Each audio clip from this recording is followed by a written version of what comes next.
Lucky lucky. Devansh ಕೇಳಿದ್ರೇನೆ ಹೇಳಿಲ್ಲ. ನೀವು ಕೇಳಿದ್ರೆ ಯಾಕೆ ಹೇಳ್ತಾಳೆ ಹೇಳು? ಅಕ್ಕ ಸಾಕು, ಕಾರಣ ಏನಾದ್ರೂ ಆಗಿರ್ಲಿ, ಅತ್ತೆ ಕೊಟ್ಟಿದ್ದನ್ನ ತಿನ್ಲಿಲ್ಲ ಅಂತ ಅನುಮಾನ ಪಟ್ಟೆ ಅಂತ ಹೇಳ್ತಾ ಇದ್ದೀರಾ. ಇವಾಗ ಅತ್ತೆ ಕೊಟ್ಟಿದ್ದನ್ನ ತಿಂದ್ರೆ ನಂಬಿಕೆ ಇದ್ದ ಹಾಗೆ ಅಲ್ವಾ? ಇವಾಗ ನಿಮ್ ಕೈಯಾರೆ ಏನಾರು ಕೊಡಿ, ಸಂತೋಷವಾಗಿ ತಿಂತೀನಿ. ಬೆಳಗ್ಗೆ ಕೇಸರಿ ಹಾಕಿರೋ ಹಾಲು ಕೊಟ್ಟಿದ್ರಿ ಅಲ್ವಾ, ಮತ್ತೆ ಕೊಡಿ. ನಿಮ್ ಕೈಯಾರೆ ಕೊಡೋದು ನನಗೆ, ನನ್ ಮಗುಗೆ ಯಾವತ್ತೂ ಅಮೃತಾನೆ. ಕೊಡಿ ನನ್ಗೆ ಅತ್ತೆ. ಆಗಿದ್ ವಿಷ ಈಗ ಅಮೃತ ಆಗೋಗತ್ತಾ? ಕೊಟ್ಟಾಗ ತಿರಸ್ಕಾರ ಮಾಡಿದ್ರೆ ಬೇಕು ಅಂದಾಗ ಸಿಗೋದಿಲ್ಲ. ಸಿಗೋದಿಲ್ಲ ಅಂತ ಹೇಳೋದಕ್ಕೆ ನೀನು ಯಾರು? ಹಳೇದನ್ನ ನೆನೆಸ್ಕೊಂಡು ಕೂತ್ಕೊಂಡ್ರೆ ಜೀವನ ಮುಂದೆ ಹೋಗೋದಿಲ್ಲ. ಅಮ್ಮ, ಹಾಲು ಕೊಡು, ಇವಾಗ ಕುಡಿತೀನಿ ಅಂತ ಹೇಳ್ತಿದ್ದಾಳಲ್ಲ. ಅತ್ತೆ, ನಡೆದಿದ್ದನ್ನ ದಯವಿಟ್ಟು ಮನ್ಸಲ್ಲಿ ಇಟ್ಕೊಳಕ್ ಹೋಗ್ಬೇಡಿ, ಕೊಟ್ಬಿಡಿ ಅತ್ತೆ. ಎಲ್ರು ಏನಾದ್ರೂ ಅನ್ಕೋತಾರೆ ಅಂತಾನೋ, ದೇವಾಂಶ್ ಬೇಜಾರ್ ಮಾಡ್ಕೋತಾನೆ ಅಂತಾನೋ ನಿನ್ ಮನ್ಸನ್ ಬದಲಾಯಿಸ್ಕೊಳ್ಳೋ ಅವಶ್ಯಕತೆ ಇಲ್ಲ.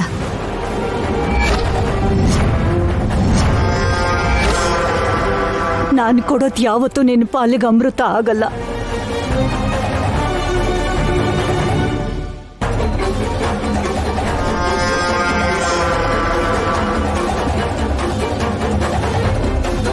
ಅತ್ತೆ, ಅಮ್ಮ, ಅತ್ತೆ, ಅಮ್ಮ,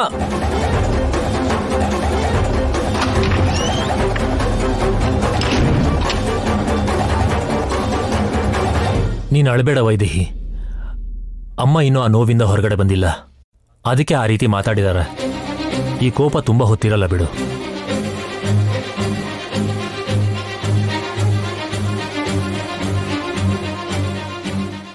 ಪಾಪ, ಒಂದೇ ದಿನದಲ್ಲಿ ನಿನ್ ಕತೆ ಹೀಗೆ ಬದಲಾಗೋಯ್ತಲ್ಲ ವೈದೇಹಿ.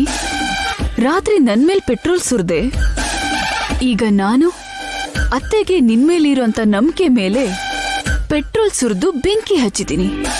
ಅದು ಯಾವತ್ತಿಗೂ ಆರೋದಿಲ್ಲ, ಆರೋದಕ್ಕೆ ನಾನ್ ಬಿಡೋದಿಲ್ಲ. ಈ ಮೋಡಗಳು ಯಾವಾಗ ಸರ್ಕೊಳತ್ತೆ? ನಡೆಯುವಂತ ವಿಷಯನ ನನ್ ಮಗು ಯಾವಾಗ ಹೇಳುತ್ತೋ ನಂಗೆ?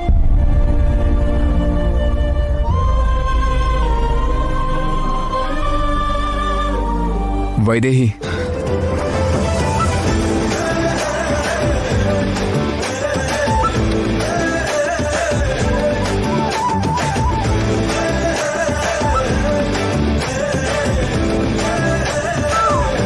ಬಾವಾ,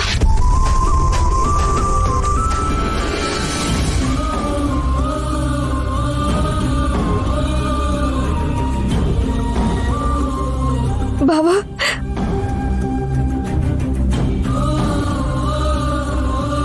ನನಗೆ ಕ್ಷಮಿಸ್ಬಿಡು ವೈದೇಹಿ. ಬಾವಾ, ನಾನ್ ನಿನ್ನ ಕ್ಷಮಿಸೋದು ಅಂದ್ರೇನು? ಹೌದು, ಕ್ಷಮಿಸ್ಬೇಕು. ನೀನೇನು ಅಂತ ಗೊತ್ತಿದ್ದು ಕೂಡ ನಿನ್ನ ತಪ್ಪು ತಿಳ್ಕೊಂಡಿದ್ದಕ್ಕೆ ನೀನ್ ನನ್ನ ಕ್ಷಮಿಸ್ಬೇಕು. ಬಾವಾ, ಹೌದು ವೈದೇಹಿ, ನಾನ್ ತಿನ್ನು ಅಂತ ಹೇಳಿದಾಗ್ಲೂ ನೀನ್ ತಿನ್ಲಿಲ್ಲ ಅಂದ್ರೆ ನನ್ ಮೇಲೆ ಗೌರವ ಇಲ್ಲ ಅನ್ಕೊಂಡೆ ಹೊರತು ಯಾವುದೋ ಉಪವಾಸ ವ್ರತದಲ್ಲಿ ನೀನ್ ಇರಬಹುದು ಅಂತ ಅದಕ್ಕೆ ತಿನ್ಲಿಲ್ವೇನೋ ಅಂತ ಒಂದು ಕ್ಷಣ ಕೂಡ ನಾನು ಯೋಚನೆ ಮಾಡಲಿಲ್ಲ.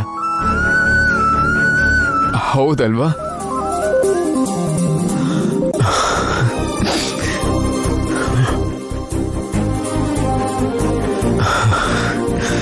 ನಾನು ತಪ್ಪು ಮಾಡಿಬಿಟ್ಟೆ ವೈದೇಹಿ, ನಿನಗೆ ತುಂಬ ಸಂಕಟ ಕೊಟ್ಬಿಟ್ಟೆ. ನೀನಿನ್ನೇನು ಹೇಳಬೇಡ ವೈದೇಹಿ, ನನ್ಗೆ ಅರ್ಥ ಆಯಿತು. ನೀನು ಯಾವುದಕ್ಕೋಸ್ಕರ ವ್ರತ ಮಾಡ್ತಾ ಇದೆಯಾ ಅಂತನೂ ನನಗೆ ಹೇಳಬೇಡ. ಹೇಳೋಳಾಗಿದ್ದಿದ್ರೆ ಆವಾಗಲೇ ಹೇಳಿರ್ತಿದ್ದೆ. ಏನೇ ಮಾಡಿದ್ರು ನಮಗೋಸ್ಕರ, ನಮ್ಮ ಕುಟುಂಬಕ್ಕೋಸ್ಕರ ಮಾಡ್ತೀಯ ಅಂತ ಗೊತ್ತು. ಅದಕ್ಕೆ ನೀನು ನನಗಷ್ಟೇ ಅಲ್ಲ, ಯಾರಿಗೂ ಕೂಡ ಸಮಜಾಯಿಷಿ ಕೊಡೋ ಅವಶ್ಯಕತೆ ಇಲ್ಲ. ಇದೇನು ದೂರ ಆಗ್ತಾರೆ ಅಂತ ಅನ್ಕೊಂಡಿದ್ರೆ ಒಂದಾಗ್ಬಿಟ್ರು? ಅವರು ಒಂದಾಗದೆ ಇದ್ರೆ ಆಶ್ಚರ್ಯ ಪಡ್ಬೇಕೇ ಹೊರತು ಒಂದಾದ್ರೆ ಅಲ್ಲ. ಆಗ ಅಮ್ಮ ಬೇಜಾರ್ ಮಾಡ್ಕೋತಾರೆ ಅಂತ ಆವೇಶದಲ್ಲಿ ಕೂಗಾಡ್ದ. ಈಗ ಹೆಂಡತಿ ಮೇಲಿರೋ ಪ್ರೀತಿಯಿಂದ ಮನಸ್ ಕರಗಿ ಬಂದಿದ್ದಾನೆ. ಈ ಮನೇಲಿ ನನ್ ಗಂಡನ್ ಬಿಟ್ಟು ಎಲ್ರೂ ಹೆಂಡತಿನ ಓಲೈಸೋರೇ ಇರೋದು. ಆದ್ರೂ ಅತ್ತೆ ನಮ್ಮ ಮೇಲೆ ನಂಬಿಕೆ ಇಟ್ಟಿರೋವರೆಗೂ ನಮ್ಗೇನು ತೊಂದರೆ ಆಗಲ್ಲ. ಹೋಗೋಣ ಬಾ ವೈದೇಹಿ. ಬಾವಾ, ಇನ್ನೂ ಬೆಳದಿಂಗ್ಳು ಬರ್ಲಿಲ್ಲ.